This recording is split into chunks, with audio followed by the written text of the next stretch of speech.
Dicsértessék! Egy szép kis Yamaha XJ900, szép állapotban, hát jó öreg már, mint a sár, megy is, megy nem is, de jó kis gép.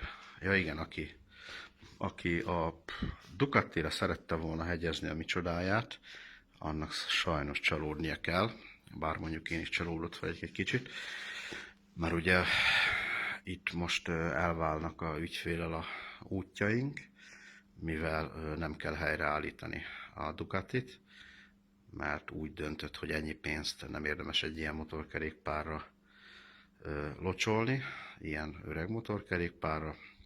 Teljes mértékig egyetértek vele, csak ugye az egy dolog, hogy megállapítottuk azt, hogy hajtókarcsapágyas, de ugye ok és okozat, tehát mindennek megvan az oka.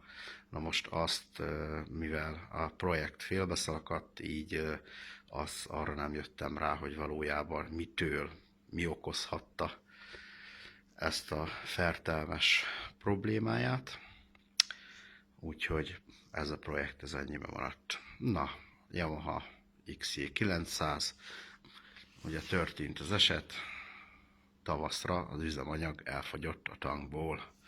Ugye nem elvitte a cica, nem lopta ki a szomszéd, hanem valószínűsíthetően ugye átszakadt neki a benzincsap membránja, ezáltal ugye elkezdett lefele gravitálni az üzemanyag.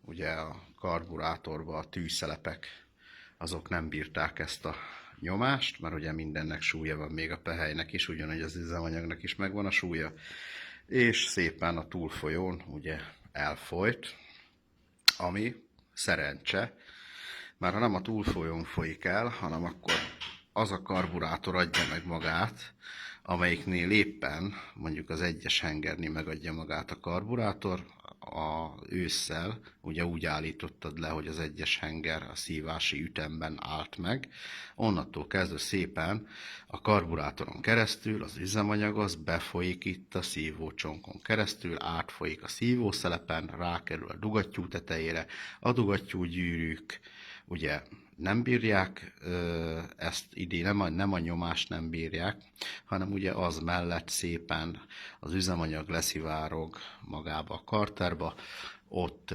találkozik a motorolajjal, köszönés nélkül összevesznek, csúfolódnak, és ugye a benzin az elkeveredik az olajjal, ezáltal megszűnik neki a kenőképessége, és onnantól kezdve vége van. Ugye aki meg nem ellenőrzi le a karterba lévő olajnak a szintjét, mert ilyenkor mindig magasabb a szint, hanem csak fogja magát, hopp, beindítja tavasszal, fölpattan rá, mert annyira izgul, húzza a szájának, tépi a szájának, érted, muslicás lesz a foga, de csak a sarokig. Saroknál meg puff, beállt a motor.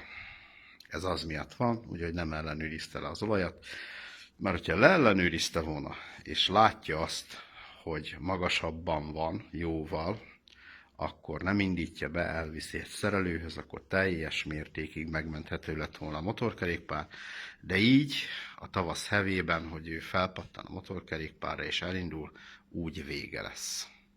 Úgy vége lesz. Nagyon sok ilyen típust van, amelyiknél ilyen membrános maga a benzincsap, és nem szivattyús. Ezeknél sajnos előfordul ez. És a tűzszelep azt hiába csér ki az újra, ez nem fogja bírni.